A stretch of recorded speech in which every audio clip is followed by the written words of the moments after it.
Hello students, welcome to all of you on my YouTube channel Shukla and company. Students, जैसा कि आप सभी जान रहे हैं कि हमारा बीएचयू एंट्रेंस एग्जाम 2021 का बीकॉम एंड एमकॉम का क्लासेस स्टार्ट हो चुकी है और स्टार्टिंग की क्लासेस में हम आप सभी को ये बता चुके हैं आपको एंट्रेंस जो आपका होने वाला है उसके लिए क्या क्या पढ़ना है, कितने नंबर ऑफ क्वेश्चन किस पार्ट से आने वाले हैं।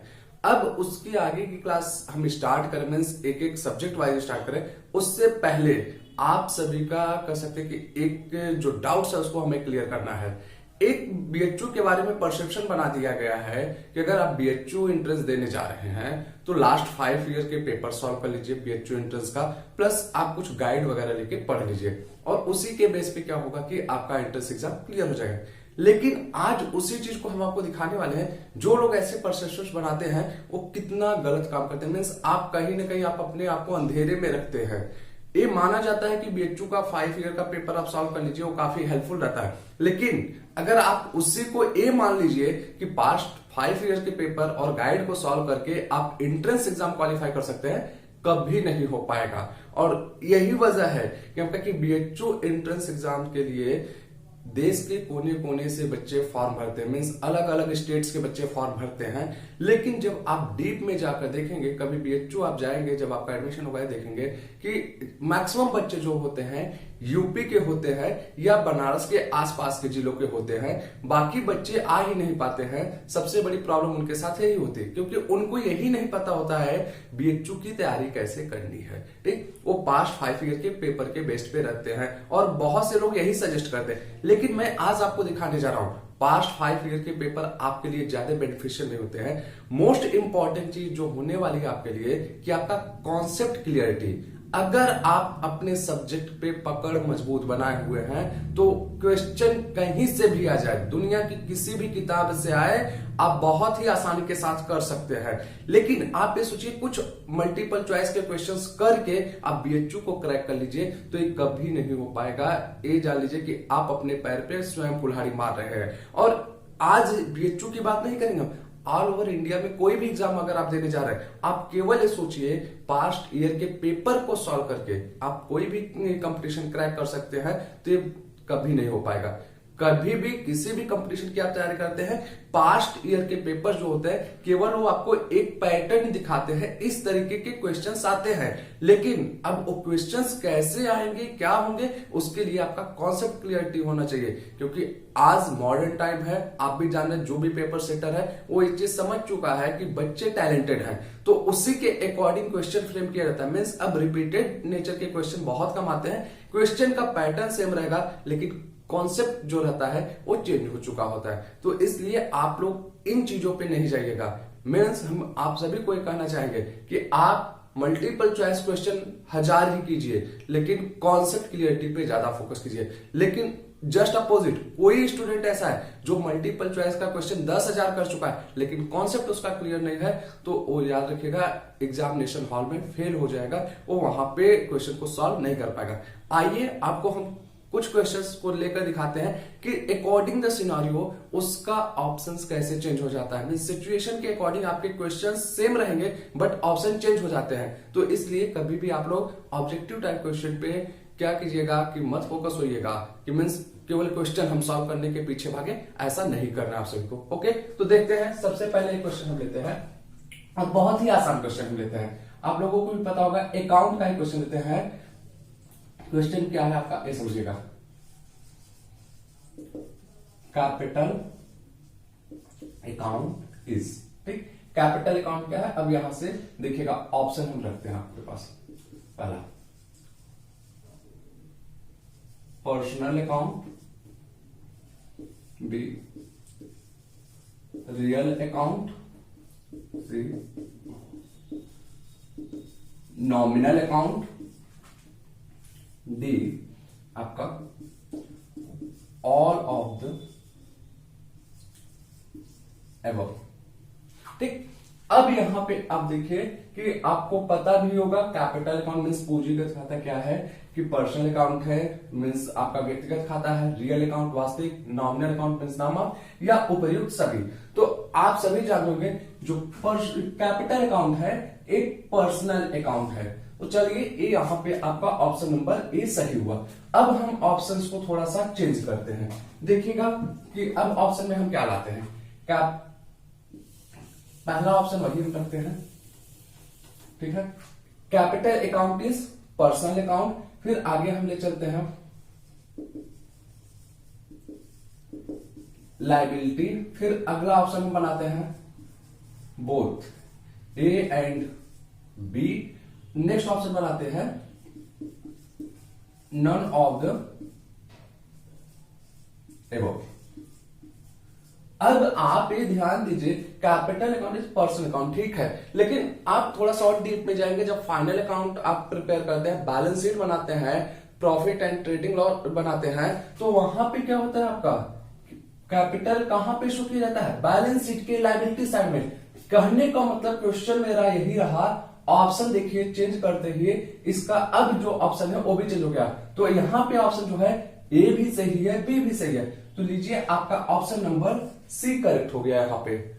तो यही है कॉन्सेप्ट। अगर कोई कैपिटल अकाउंट को सिर्फ पर्सनल अकाउंट मान के बैठ जाए तो यहाँ सीधा पर्सनल अकाउंट पे लगा देगा, या मान लीजिए कोई बैलेंस शीट का याद कर दिया तो कैपिटल तो लायबिलिटी साइड में दिखा जाता है तो यहाँ पे लगा दिया, तो मीन्स उसका कॉन्सेप्ट क्लियर नहीं था। कॉन्सेप्ट क्लियरिटी नहीं होने की वजह से उसने यहाँ पे गलती किया।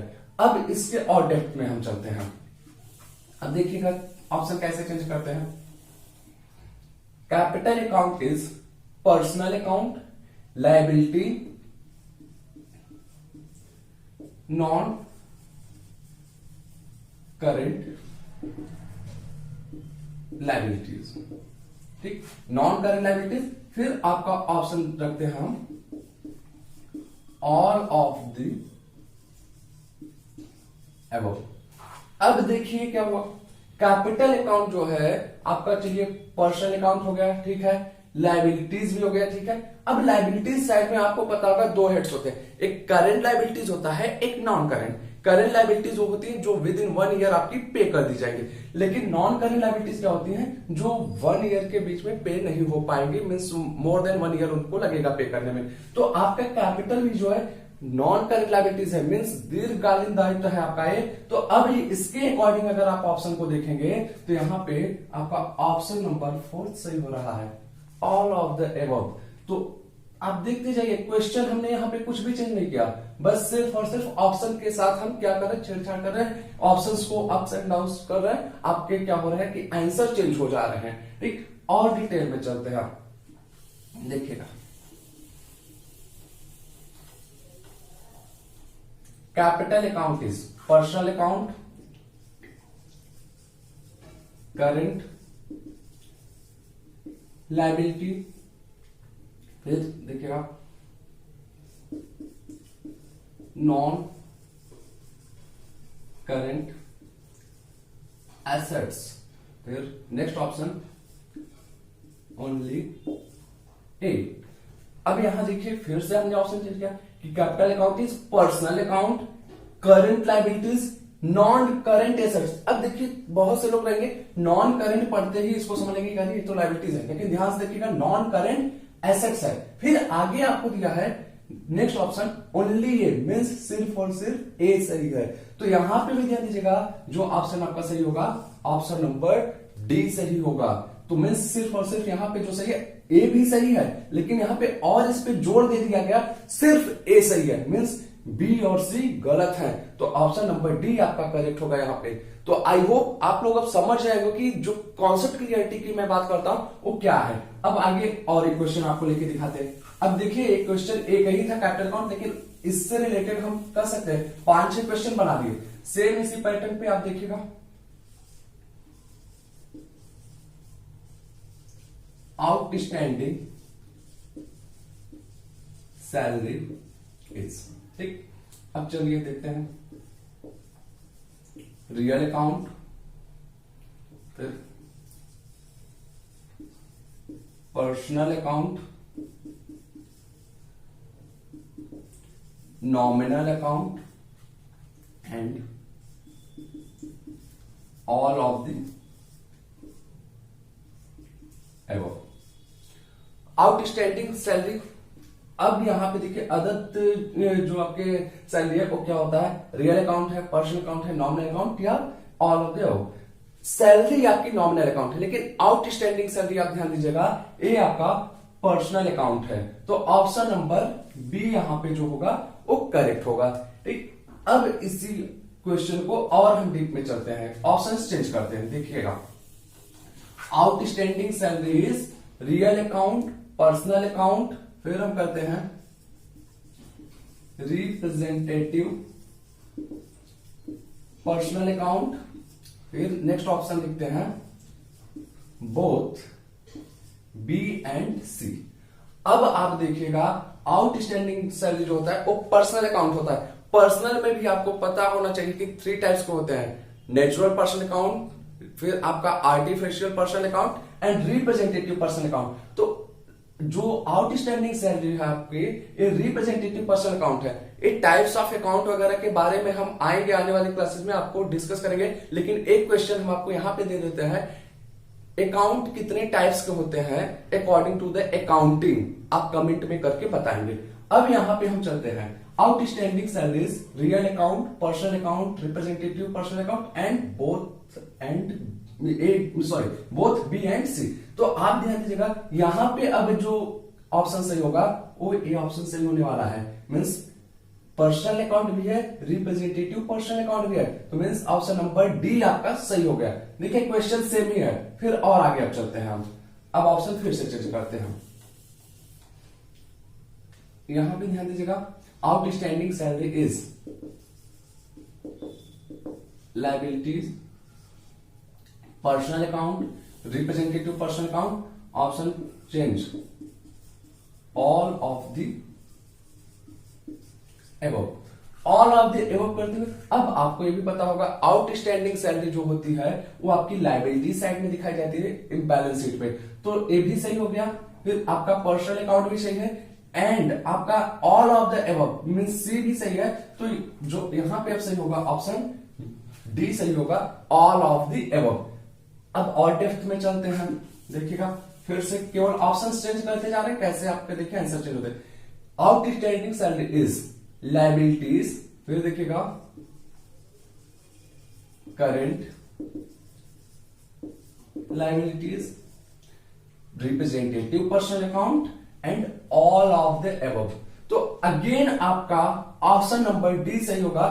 करेंट लायबिलिटीज में होती है आउटस्टैंडिंग सैलरी, अगर आप देखेंगे लायबिलिटी साइड में under the head current liabilities में शो किया जाता है, मींस ये आपका ऑप्शन नंबर डी सही होने वाला है।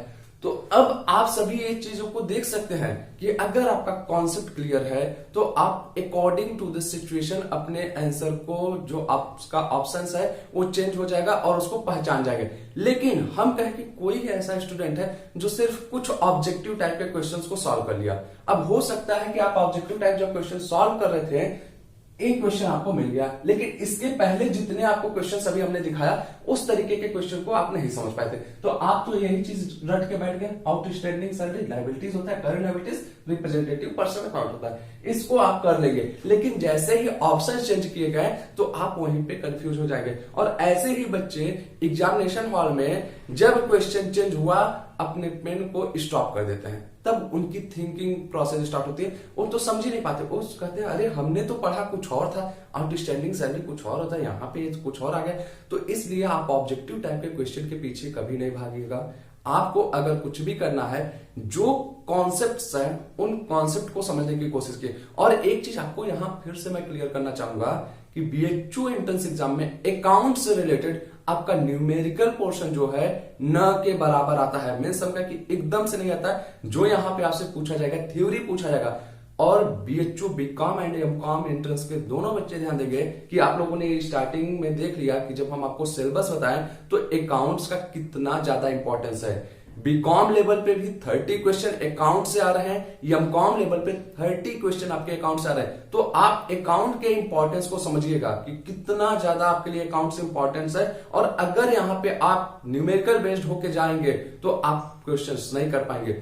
11th-12th में जो बीकॉम के स्टूडेंट्स एंट्रेंस देने वाले हैं वो यही किए हैं कि डीके गोयल या कोई भी बुक उठाए रातों दिन लगे रहे न्यूमेरिकल न्यूमेरिकल न्यूमेरिकल, और उस न्यूमेरिकल का आपके एंट्रेंस एग्जाम में कोई काम नहीं आने वाला है। और इसके बाद हम कहें कि आप 2 साल अपना पूरा न्यूमेरिकल में बर्बाद करने के बाद जब बोर्ड के एग्जाम में बैठते हैं वहां पे वही न्यूमेरिकल आप सॉल्व नहीं कर पाते हैं। रीजन यह है कि आपने न्यूमेरिकल के पीछे भागा, आप कॉन्सेप्ट के पीछे कभी नहीं भागे।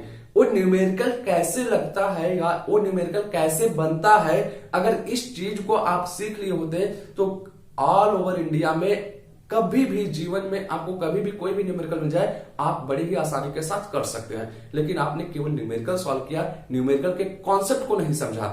आज के डेट में हम कहें कि आप हमसे जब भी कहिए खड़े खड़े हजारों न्यूमेरिकल क्वेश्चंस में आपको नोट करा सकता हूं, चाहे जिस चैप्टर से आपका है, बिकॉज मैंने उस कॉन्सेप्ट को समझा कि वो न्यूमेरिकल कैसे बन रहा है, उसके पीछे का लॉजिक क्या है, उसको सॉल्व कैसे किया जाएगा। न्यूमेरिकल सॉल्व करना बहुत बड़ी बात नहीं है, न्यूमेरिकल सॉल्व करने का कॉन्सेप्ट क्या है उस कॉन्सेप्ट को आप समझिए। जनरल एंट्री कैसे बनती है वो इंपॉर्टेंस नहीं है, उसको बनाने का कॉन्सेप्ट क्या है ये आप समझने की कोशिश करेंगे, तब जाके आप सभी का कह सकते हैं अकाउंट स्ट्रांग होगा।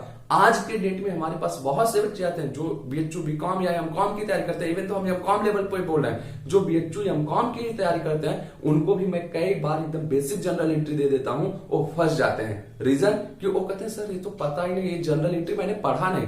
जनरल एंट्री पढ़ाया नहीं जाता है, आपको जनरल एंट्री करने का कॉन्सेप्ट पढ़ाया जाता है। अगर उस कॉन्सेप्ट को आप समझ गए तो आपकी जनरल एंट्री हमेशा के लिए स्ट्रांग हो जाएगी। लेकिन आपने क्या किया, कुछ गिनी चुनी जनरल एंट्रीज को करके आप अपने आप को अकाउंट्स का महारथी समझने लगे कि अब तो मेरा अकाउंट बहुत अच्छा हो गया। लेकिन जैसे एग्जाम में जाते हैं एग्जामिनर को भी पता है कि आप कहां पे स्ट्रांग है, कहां पे आप कमजोर हैं, वो केवल एक पॉइंट आपको फंसाता है और आप वहीं पे सरेंडर कर बैठते हैं। तो उम्मीद करते हैं अब एक गलती जो आप सभी कर चुके हैं नहीं करेंगे, और जो बोर्ड के बच्चे हमारे हैं वो टेंशन न लें, आपको अकाउंट्स में हम ऐसी चीजें बता देंगे कि आपका बोर्ड्स में कहीं पे कोई प्रॉब्लम नहीं होने वाला है। तो आज की क्लास कैसी लगी आप अपना फीडबैक जरूर दीजिएगा।